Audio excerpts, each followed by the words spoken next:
Yeah, and then but it was wonderful to see her as a swing. She did just about every part in Chicago, and that's her brilliance is being able to capture every character, know every move for every character in a show. Now, while we're on that moment, for the students out there watching this, how do you go about doing that? Learning every role in the show and, okay, you're going to do this tonight, or you're going to do that tonight, or, I took copious notes, literally going from, okay, I enter from stage right and I come down stage and I'm going to cross male number 1. I'm going to chalet around him, and then I'm going to go back up stage center. Like I literally had each note and with drawings. And now they actually have an app that you can do that, where you can do spacing and move things around. Yeah, I know. I wish I had that back then. But yeah, and so the way they taught it was literally you learn the entire show with one track, and then the rest of it was up to you. So there were only 4 of us. Right. And we would rehearse together, just the 4 of us, the other 3 swings, and we would help each other with each track. So, I mean, I had the best time working with these people because they were the ultimate professionals, and just would fill in wherever I needed to. If I needed to lean on someone, T. Oliver Reed would lean while I had to whatever lift I needed to do, and we just worked through it. And then they would watch it to make sure, right? I couldn't just do the show. I would have to get cleared for each one. So they would come in and they would have a rehearsal once a week, once every 2 weeks. Right. And they would come in and watch and go and give me notes. And then they go, okay, you're cleared for that one. You're cleared for the next one. You're cleared for the next one. So it was just piece by piece by piece. But it takes, intense focus. And actually, she was accepted to Stanford to be a heart doctor. I mean, that's what she was going to do is to be a heart doctor. Really? Pre-med, yeah. And she was, but the opportunity to go tour with Milli Vanilli took over, and she became a dancer. Right. And did the Michael Jackson video. I love showing that off. Which one? It was Remember the Time? Yes! I do remember the time. Do you remember the time? No. Oh, yes. Oh, my gosh. I've been listening to his music lately, so I've been playing that a lot. Oh, that's fantastic. How was that, by the way, for those Michael Jackson lovers to work on that set? Oh, he's the ultimate professional. He was very kind. It was a big group of us, so I'm sure that was weird for him to have all these people around him like that. But he worked really hard. What I still love to this day, and I think I took that on as I did that. First of all, it was a 4-week shoot. They did not mess around. It wasn't like one-day video. It was filmed on the Universal lot in 2 sound stages, and it was incredible. It was incredible. John Singleton, the director of Boys in the Hood, he directed that video. So it was really fortunate to work with a director like that. And I got to speak with Michael one time through the whole thing, but he and I had the same dance teachers as far as hip hop was concerned. And so I talked to him about that. And he goes, Pop and Taco, Skeet and Pete? I'm like, yeah. He goes, oh my gosh, they're incredible, So I got to because he was a big idol of mine. I got to work with him. My favorite story I always tell is whenever we were about to do a take, he would literally stand there with his arms like this, just down low. And he'd just kind of stand there, no energy whatsoever. And then they'd count down 5, 4, 3, 2, 1, and go, whoa! And then all of a sudden he was spinning, doing the toe thing, doing the choreography with us. And then they'd go cut and he'd go, okay, what's next? What? Because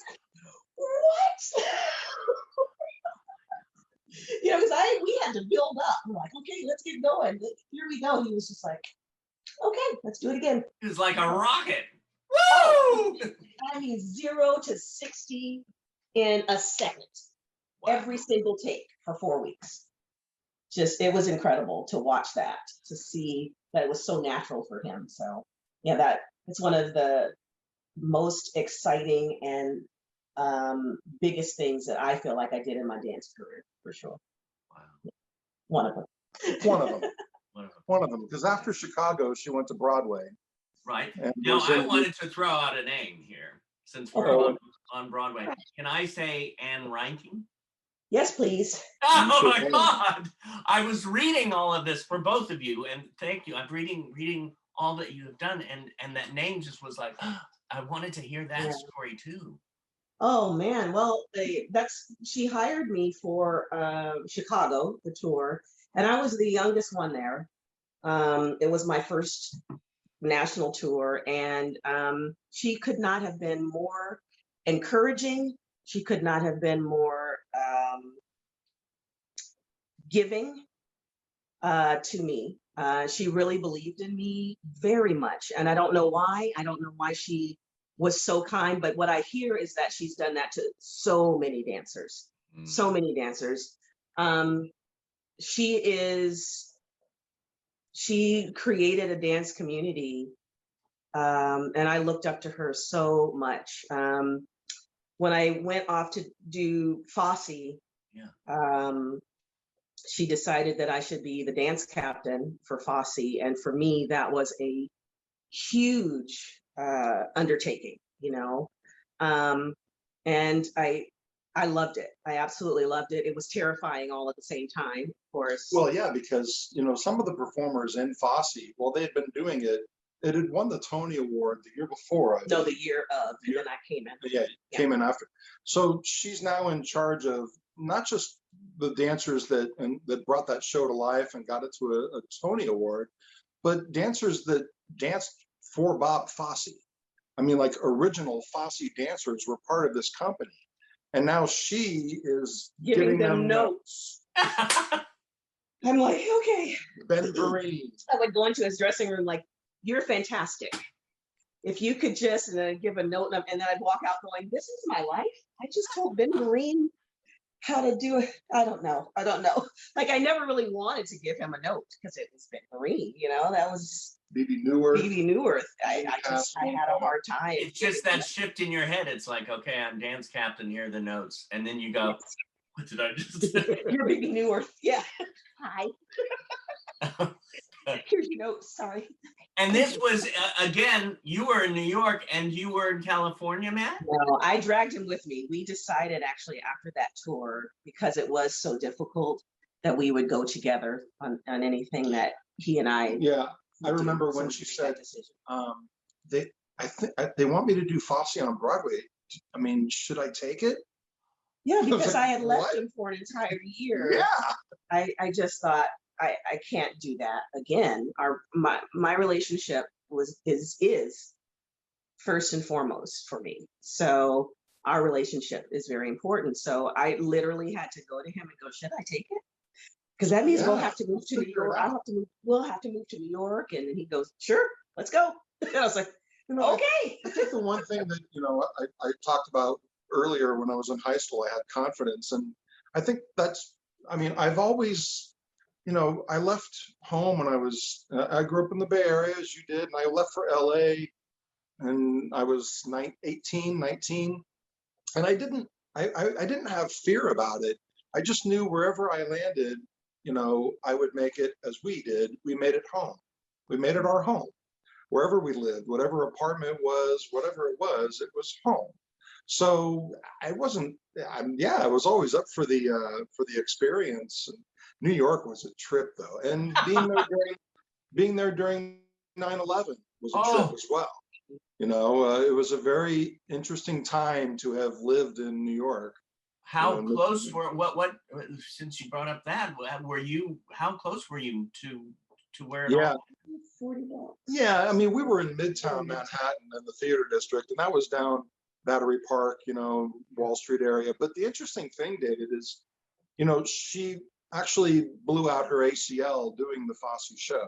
Yeah. And that morning, we were at the orthopedic surgeon, where he said, yeah, you tore your ACL, we're gonna have to do surgery, blah, blah, blah. And we left that, and we were walking back to our apartment, and every emergency vehicle around was screaming past us.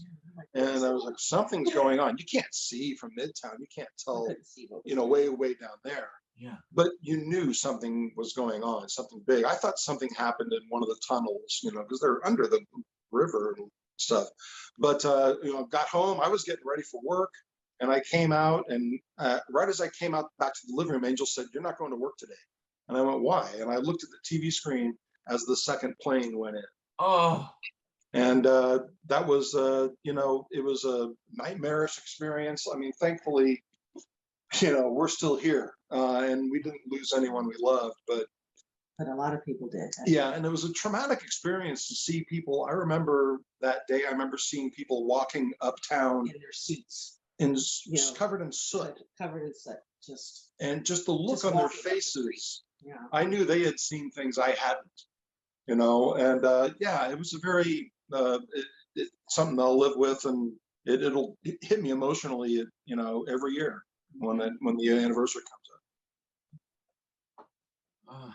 How and so once you're in that moment, it's like shifting to another moment, to the AC, to your leg.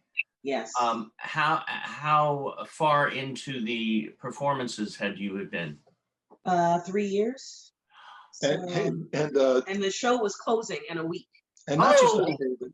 Not only was it closing, but they were filming the show so that they could archive it and release it on DVD. And they were doing the scratch filming where they were positioning cameras and really getting a feel for the show. Yeah. So they knew where the cameras were and what shots to take and what have you when she tore her ACL. Yeah, there's a practice recording that they did, and that's where I got injured when I was. Yeah, and then the next day they did it for DVD, and she was not there, which. But you see my name scroll down, dance captain. That's it. Right. Yeah, that was tough because the injury wasn't. When you see it playing football games and stuff, there's this thing that happens, and they're all on the ground, and everybody runs in, and I just thought I'll put a knee brace on because it literally just popped, and then I finished the number. Like I just thought, oh, I hurt my knee, it'll be fine, and I finished the number and I walked off, and I was like, I need a knee brace. And when I went to put the knee brace on, my knee was the size of a cantaloupe. Oh. I went, uh-oh. And that was the moment that I felt pain, but for a good 5 minutes, I had no idea that it was that bad. Probably adrenaline, yeah. Yeah. But that was also what got us, at that point, because her knee was gone, she wasn't going to be able, the show was closing. I wasn't really doing anything stupendous. Okay, how do we get home? Mm. And I was constantly going, and we didn't have a car. You don't have a car in New York. So I was going, man, what if we have to evacuate and I got to carry her down 3 flights of stairs and hail a taxi? So, we were just trying to figure out our exit plan. And there was no Uber back then. No, there was not. We were like, should we get a rowboat to see if we can go across the bay? I don't know. Let's see about this, But fate would have it. And The Lion King, the Broadway show, they were looking for somebody to be their guest services manager at the Pantages Theater in Los Angeles. Right.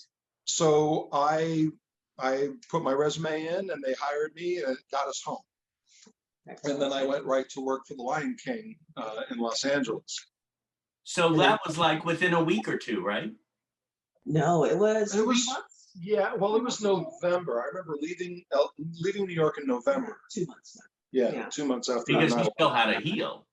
Yeah, my recovery was going to be at least a year, 6 months to a year. Right. So, and then once we found out, it was actually a career-ending injury for me. So that was, yeah. Oh, it was. So, but she still went on to perform. I did. Well, and you teach too, right? Yes, I taught for 5 years at a high school, and then I taught dance with our friend where we were teaching professionals how to audition. So I would teach movement to help them, actors, learn how to move a little bit better so that when they're auditioning for musicals and things like that. Yeah. feel stronger in their bodies. So yeah, I went into the teaching direction. She had already had practice with that, because when I did the Beetlejuice show at Universal, I had to do this like hip hop style dance. Right. And I'm an actor, I'm not a dancer. So we used to practice. But living with a dancer helped a lot. He's like 5, Yeah. 6, 7, 8. You know, Cross, right. kickball, change. He's like, what? And you gave him the notes. I did. Try it again. That's wonderful. What brings you both? This is a question for both of you. What brings you joy the most? My family has always been. Sure. It's our relationship. Our kids have always brought me joy. But we both love to perform. You know, for Always me, been it's I haven't been on a stage in quite a long time. But you know, even for me, I love playing music, and I go out to the garage. I've got my drum set, which is not, I mean, it's an electronic drum set. It's a full kit, but it's in my headphones. Nobody else hears it. And I have a bass guitar. I was in a band for 7 years when I was in LA. And so, you know, I have a 4-channel mixer, and I hit shuffle on my phone, and I play along with whatever comes up, you know, and that brings me joy. It's just my escape, and I can still feed my creative soul. Well, with music. It's interesting you said that, because I was thinking a moment in my life that I could go back to was coming to your house, both of your house, yeah. And I went into the garage, and you guys were playing, you know, you were doing the band, and you came in to sing, and Yes. you know, and then your son, and you know, the whole family was doing it, and I was just going, this is so wonderful. Yeah, we passed it on to them. To both of them, they both love it. Which really means they'll never move out. Oh my gosh. And for me, I actually returned back to theme parks because I started back at Disneyland. Disney World. Disneyland. Disney World, yeah. Disneyland. Oh, back there. Yeah, in LA when we went back. Once I was able to walk again, I went to Disneyland and opened the Aladdin Spectacular at. Right. Yeah, so that was really fun. What did you do there? My first show. I did 2 roles. I was just a singing role, so I had transitioned because of my injury. So I was a singer who moved. You were a singing role. Yes, I was a singing role instead of the dancer who could hold a note. So that was my first transition from, okay, I'm going to sing now. Actually, opened the show. But yeah, oh my gosh, opening the show. Well, I'm sorry, I just went back to Broadway. I played the narrator, which was the person that sang in the beginning of the show, and then I also were different characters throughout the show. And I think I saw you because I saw that show at Disneyland. I just isn't it great? It was the beginning of their big shows there. So you know, and that was a question too I was going to ask, but you know, sometimes you'd flow down the river on that raft. Yeah, especially wait, I had a question back there near Tree. I take full responsibility. And then my brain goes, yes, but I'm going to make you forget it. The transition. How does an artist deal with, you can't dance anymore? That news. Yeah, that was tough. So when we came back here, throughout the entire time I was studying singing and acting while I was in New York. So, you know, during the day, that's the thing about New York actors. They're performers. They're incredible because you never stop studying. You're always taking an acting class and a dance lesson and a singing. Even though you have a show at night, we were constantly preparing, you know, and constantly keeping the instrument ready for whatever was to come. And so I had been studying singing lessons through Starlight Express, into Chicago, into Fosse. So it was like, I literally just had to make the choice and go, I can't dance the way I could then. So I'm going to go in as a singer, and then they'll see that I can move pretty good, right? And so that became a kind of exciting thing. It was like, if I can get past the singing call, then I will go back to my comfort zone of the singer who moves. Yes. So that adjustment in my mind was really helpful. Just kind of making it a goal. Let me get to the callback as a singer. That was my goal. And so as it continued to happen, then I go, okay, now I can wow them with the fact that I actually can dance, because they don't know that yet, you know? Yeah. You know, I couldn't be a professional dancer anymore, but I could still move. So Well, when that I actually heard helped a lot. when I heard your voice, because Oh. I've heard you sing, I'm going, oh, hello. I could just sit there all day and listen to you. And it's like, it's one of those voices that, you know, give you tingles through the whole. Oh, It's thank true. you. I would get goosebumps. Absolutely. Yeah, she opened the show on Broadway when she did Fosse in this beautiful blue velvet gown. And she did the first show, the first number, which was Life is Just a Bowl of Cherries. And it was, I mean, her voice, you know, her style and the orchestra, it was That was just really fun. a power moment. And I'm so glad that I have it as an MP3 file. You know, I've got the recording, and because I listened to it, and oof, yeah, it's good stuff. And then from singing to acting, I was taking acting lessons, but that was kind of the third thing. That was kind of I'm still working on that as I was doing the singer who could move.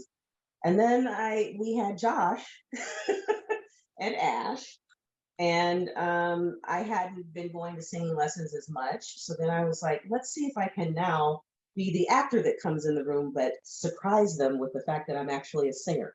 So that it just kept adjusting. He laughs at me with that kind of stuff. So I just found a goal, you know, each time. So that's pretty much how that worked out.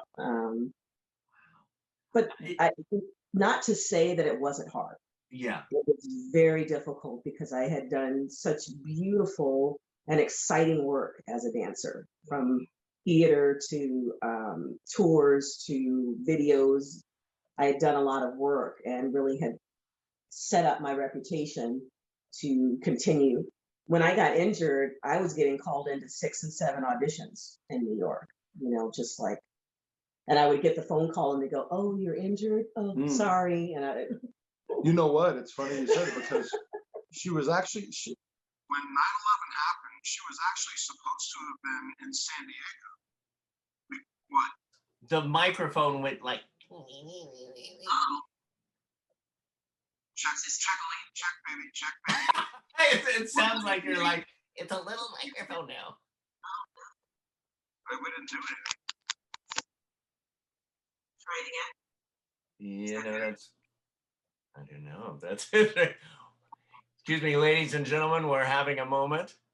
Please stand by. That's why I love editing. That's why this is being taped. Although this is a great outtake. Yes, please. Still? Yeah, it's like you're like. No, it's weird. It doesn't matter if I'm closer, right? Yeah, but it has a slight echoey. Is it the regular mic from the computer? No, I'm using actually my cell phone. Yes, that could be why. I'm not sure. Do you want to, I gotta remember where we left off, but do you want to sign back on and see what happens? Yeah. Yes. Oh, wait, what was that? Was that better? Yes! What happened? Nothing? I don't know. Now it's working? You're back. You're back from outer space. It's probably a satellite, or maybe Richard Branson flew over us. Right. Who's the owner of Amazon? Yeah, that's Jeff he just flew Bezos. by. That's right. all. It's nothing. Just another rocket. Right. Just another rocket. What was I saying though? I was saying something. I was going to tell a story. Yeah. The dancing, and you had to turn down auditions. And, Yes. Yeah. During when 9/11 happened, she was actually supposed to be in San Diego, putting up the new musical Dracula by Frank Wildhorn. But That was blew her really knee cool. out. Otherwise, she'd have been in San Diego, and I would have been in New York during 9/11, which would have been a very different experience Yeah, Oh, yeah. for both of us. absolutely. You know, but anyway, yeah, that was yeah. Anyway, moving on. Well, you know, I just love this right now because I'm just taking it in how beautiful a relationship can be. These two amazing artists who give and take and love each other and just go with the flow. It's sort of like sometimes I use the word of amoeba, but it's sort of like you're both like in this. I don't know. Now I'm getting chills. It's just so loving. I interviewed Lonnie Anderson a couple weeks ago. Oh, wow. I'm a Oh, huge fan. such a sweetheart. And right at the beginning, her husband came on and was setting everything up. And I said, we could interview you. And then he stood in front and she says, no, it's mine. But then I called, I emailed and thanked, and I did a month later, I interviewed him and she was in the background. So they were just like, they help each other. And to see the two of you together like this, again, it's like, makes me fell. That's my word right now. It's been a huge blessing for sure. You know, it's interesting when I was a kid, my grandma would tell me, "There's somebody out there just right for you." Is the microphone messing up again? Yes. I don't know what. It's like, God. Let's try this. your grandmother. Remember, it's your grandmother. Thank you. Let's try that. Is that better? No. Testing 1, 2. Isn't that weird? My battery is at 27%. I don't know why that would matter.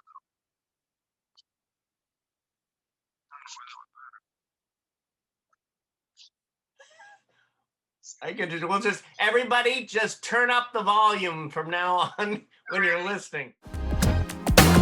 Do you remember when we fell in love? We were young and innocent then. Do you remember how it all began? It just seemed like heaven, so I did it. Do you